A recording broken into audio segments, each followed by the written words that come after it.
last night you had sent me a topic, and when you sent it to me, it was one that I thought about recently. It's one important key that people miss out on or forget to implement in their lives, and specifically couples. The topic was run your home financials like a business. I think if people did that more often, they would see a lot more success. And consider it just like that. What is everything that a business is doing? And use that same strategy in your home finances. The income you pull in and the expenses going out. What are your thoughts on that topic that you had sent me?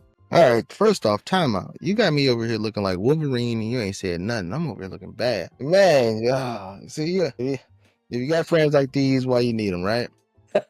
But no, running your family like a business, that's what it is. I mean, everybody got aspirations to, be business owners and things or what have you. If you can't run your personal and your family finances, you can't run a business.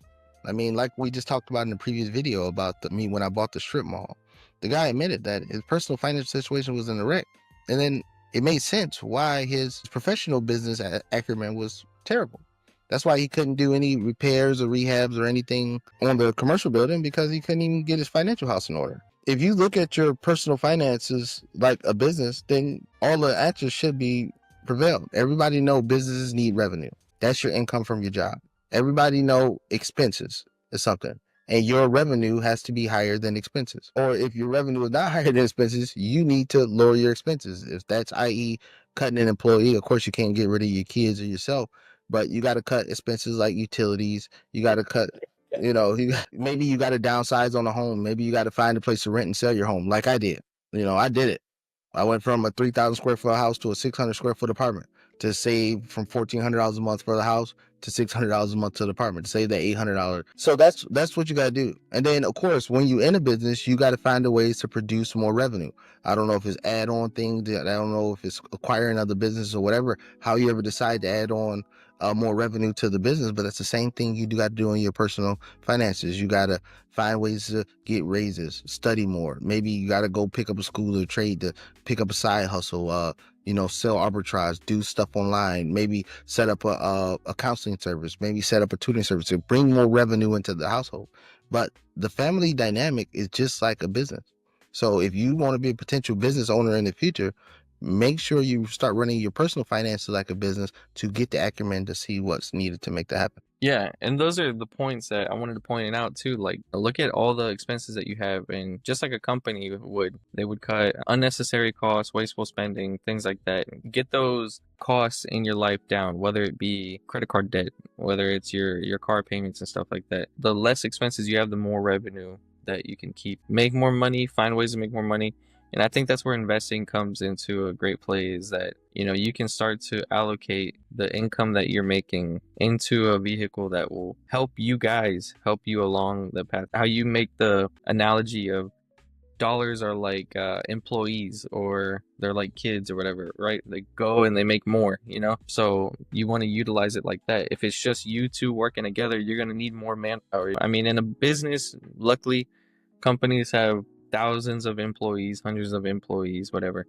But in just a household, it's probably just you and your spouse. Maybe, you guys put in a family effort and you have kids that are of age and now they're working and stuff too. But that's where you can utilize investing to also grow those extra funds. Just thinking of it differently rather than just like, oh, this is just our personal money and we're just going to blow through all of it. Then you're left with nothing. And when you say that extra money to invest in business is called retained earnings. I mean, if you look at a company like Nvidia, it's the biggest chip company in the world right now. But if you look at their balance sheet, they're still invested in the Intels. They invested in the AMDs. They invested in a lot of the other chip companies out there with retained earnings. Just like in a family household, all the money that's extra that you don't need to live the day-to-day life is called retained earnings. So then you deploy that and invest it maybe in an asset that might bring you revenue, i.e. a rental property. Invest in it in another business, invested in commercial real estate. Hell, invested in Ks, self-directed IRAs or self-directed 401ks, excuse me. Put it in retirement accounts and stuff like that. Things to set up for your future.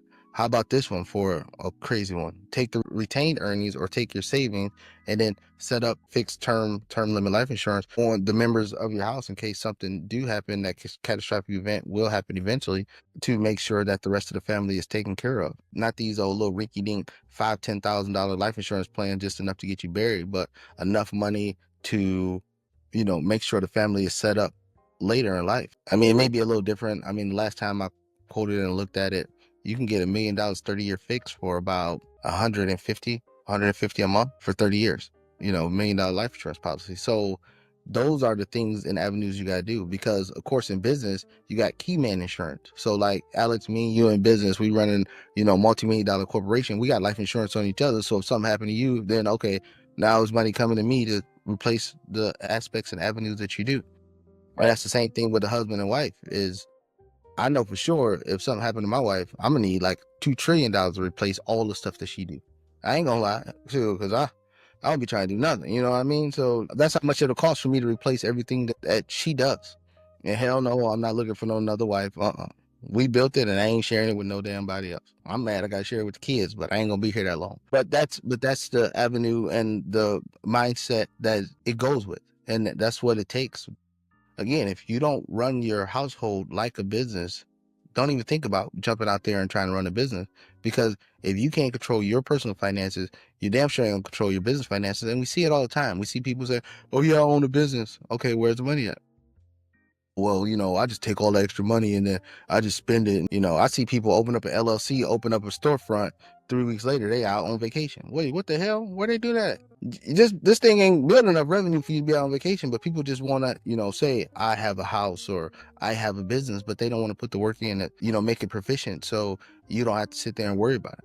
I mean, I know a lot of people that run business in reverse. That's what I call it. They screw themselves over. They screw the business over. They screw the employees over.